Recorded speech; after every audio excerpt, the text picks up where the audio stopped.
और क्या पाकिस्तान के जल्द ही टुकड़े होने वाले हैं? अमर मस्ती खान जी मेरे साथ में जुड़ गए हैं, वरिष्ठ पत्रकार बलूचिस्तान।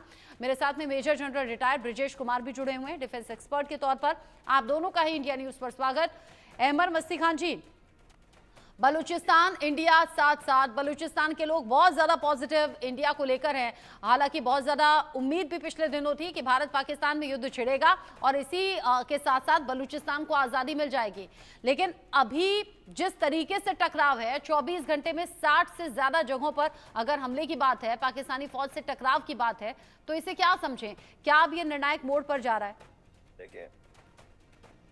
देखें ये पाकिस्तान जो टेररिस्तान है, ये टेररिस्तान के खिलाफ हमारी लड़ाई जारी है।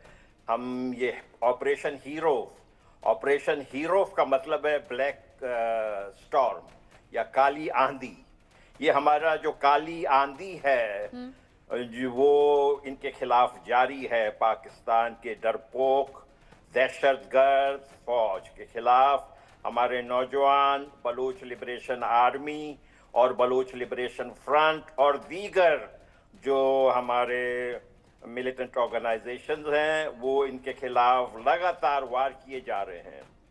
ये लोग जो हैं जाली जश्न मना रहे हैं। इनका सारा मुल्क ही जाली है। आप लोग इनके साथ बहुत नरमी बरतते हैं। हम तो हैरान हैं कि आप क्यों एक्सपोज नहीं करते हैं कि जिन्ना जो इसने ये मुल्क बनाया था कितना घटिया आदमी था, कि उनके जो ताल्लुकात अपने बहन से थे, इसके बारे में भी हमें बताते हुए शर्म आता है। लेकिन इस बात को आज पूरी तौर पे दुनिया के आगे आना चाहिए कि ये जो मुल्क जो बनाया गया किस किस्म के घटिया आदमी ने बनाया, किस किस्म की इसकी ज़हनियत थी, किस किस्म से इसने पूरे बड़े सगीर के लोगों के लिए मुसीबत खड़ा करके गया। विंस्टन चर्चिल, लॉर्ड माउंटबेटन और लॉर्ड ज़ेटलैंड के प्रोग्राम के मुताबिक। देखें ये गोरे जो हैं, ये गोरों के गुलाम हैं। ये गोरों के गुलामों ने जो है कितना बड़ा वार किया पूरे हिंदुस्तान के ऊपर, जिसका कि आज तक लेकिन हमें बलूचिस्तान के लोग कहते हैं कि अब आ गया है, हिसाब का टाइम आ गया है और हिसाब तो हम पक्का करके रहेंगे, साथ ही इलाज भी हम पक्का करके रहेंगे और ये निर्णायक घड़ी है। लेकिन ब्रिजेश सर, भारत पाकिस्तान की टेंशन के बीच में सीज फायर पर बात बनी, लेकिन सीज फायर के बावजूद पाकिस्तान कैसे पीठ में छुरा घोंप रहा है। ये हर रात होने वाले मूवमेंट आप भी देख रहे होंगे, जो सीमा पार से हिमाकत हो रही है उसकी अलग अलग तस्वीरें हैं और पाकिस्तान अपनी आदत से बाज नहीं आएगा। ये तमाम जो वॉर एक्सपर्ट हैं वो हमें इससे पहले बता चुके हैं, जाहिर कर चुके हैं। अब ऐसे में ये बताइए, बलूचिस्तान में जो कुछ हो रहा है, वहां लोग जिस तरीके से अग्रेसिवली आगे बढ़ रहे हैं, इसका फ्यूचर आप क्या देख रहे हैं? अगर टूटना है पाकिस्तान, अगर टुकड़े टुकड़े होगा तो वो कब तक होगा? दूसरी एक खबर पर मैं आपका रिएक्शन जरूर चाहूंगी जो कि सोशल मीडिया पर बड़ी तेजी के साथ में वायरल है और वो है पाकिस्तान में किराना हिल्स पर हुए अटैक की खबर, जिसकी तस्वीरें वायरल और दावा ये किया जा रहा है उन तस्वीरों के साथ कि जो वायुसेना ने अलग अलग जगह तबाही मचाई पाकिस्तान में जवाबी कार्रवाई में, उसमें जो उसके परमाणु हथियार थे वहां भी बड़ी चोट पहुंची है और वहां रेडिएशन लीकेज की खबर है। अभी थोड़ी देर पहले एक और मैं वीडियो देख रही थी, एक तो वो जिसमें कुछ बूम ब्लास्ट जैसा दिखता है और दावा ये कि परमाणु हथियारों के लिए ये खतरनाक है और वहां कुछ तो गड़बड़ी हुई है, कोई बड़ा कांड हो गया है। दूसरी एक तस्वीर ये किराना हिल्स के आसपास गांव का एरिया दिखाया गया है जो पूरी तरह खाली है। दावा ये किया जा रहा है कि वहां रेडिएशन लीकेज के खतरे को देखते हुए पूरा का पूरा आसपास के गांव खाली करा दिए गए। रचना जी, आपने दो प्रश्न पूछे हैं, दोनों महत्वपूर्ण हैं। तो पहले मैं जो इमीडिएट हरकत चल रही है किराना हिल्स वाले के ऊपर मैं आता हूं, जो आपका दूसरा प्रश्न है।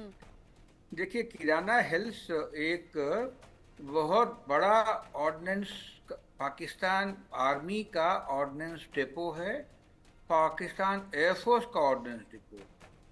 और ये जो जगह है किराना हिल्स, ये उनके बहुत बड़े बेस, पाकिस्तान के जो बहुत बड़े बेस है जहाँ F-16 रहते हैं, उसके करीब 12 किलोमीटर के अंदर है।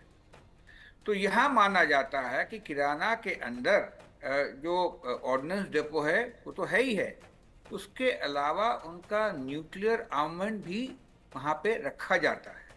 और जो न्यूक्लियर आर्ममेंट है वैसे ज़मीन पे या मैगजीन में नहीं रखते हैं, उसको जमीन के अंदर काफी गड्ढे बना के अच्छी कंक्रीट में रखते हैं, ताकि छोटे मोटे या काफी बड़े जो प्रभाव अटैक आए उसके ऊपर में उसका कोई असर नहीं पड़े। और साथ साथ बताएं कि यहाँ से करीब 60 किलोमीटर की दूर पे झेलम नदी के किनारे पाकिस्तान का एक न्यूक्लियर प्लांट है। तो ये जो 3 जगहें बनती हैं, राइट, क्या कहते हैं, किराना है, न्यूक्लियर प्लांट है, नाम मुझे उसका याद अभी नहीं आ रहा है, और जो बड़ा सा सिरगोदा जो बेस है, एयरफोर्स का बेस, जहां हमने बताया कि हवाई जहाज है का बेस है, और वहाँ F-16 तैयार रहते हैं।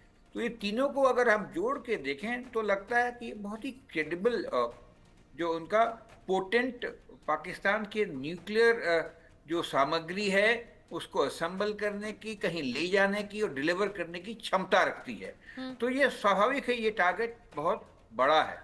दूसरी बात ये टारगेट काफी डेप्थ में है। डेप्थ का मतलब होता है इंटरनेशनल बाउंड्री से थोड़े दूर पे है। वैसे पाकिस्तान बहुत चौड़ा देश नहीं है, बट फिर भी ये डेप्थ में है। तो यहाँ पे आप देखेंगे आर्मी की जो आर्टिलरी वगैरह, गन्स वगैरह नहीं पहुंच सकती है। तो ये बहुत अच्छी जगह छिपा के रखा है। और किराना हिल्स का नक्शा अगर दर्शक गूगल करें तो देखेंगे कि कितनी बढ़िया एक अच्छी जगह है जहाँ ये चीज रखी जाती है।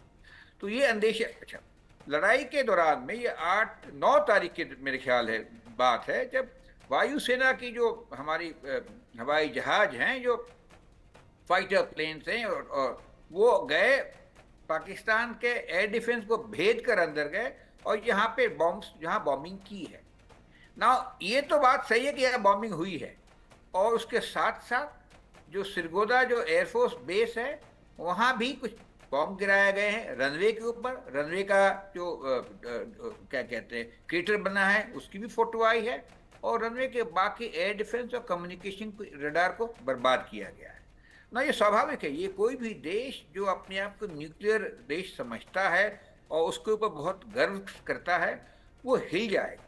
और ये लोगों का मानना है, विशेषज्ञों का मानना है, पूरी बात तो शायद नहीं कह सकता कोई क्योंकि उसका प्रीव्यू नहीं है, कि ये एक बहुत बड़ा कारण था कि पाकिस्तान घबरा गया। पाकिस्तान ही नहीं घबराया, पाकिस्तान अपनी न्यूक्लियर सामग्री वहां से हटा रहा था, और ये हिंदुस्तान ने भी देखा और अमेरिकन ने भी देखा, और अमेरिकन का माथा ठनका। तो उन्होंने पाकिस्तान को पुश किया ये उसके साथ में, और अमेरिकन हिंदुस्तान की जो बॉम्बिंग थी इसके फलस्वरूप जो डीजीएमओ थे पाकिस्तान के, उन्होंने हॉटलाइन पे हमारे डीजीएमओ को संपर्क किया, और ये इस वातावरण में किया कि जबकि हमारे आपस के पाकिस्तान के साथ में डिप्लोमेसी का कोई संबंध वही टूट सा गया है। ये कहते हैं इसके पहलगाम के इंसिडेंट के बाद में, तब भी इतनी अर्जेंसी दिखाई, और उसके बाद में और भी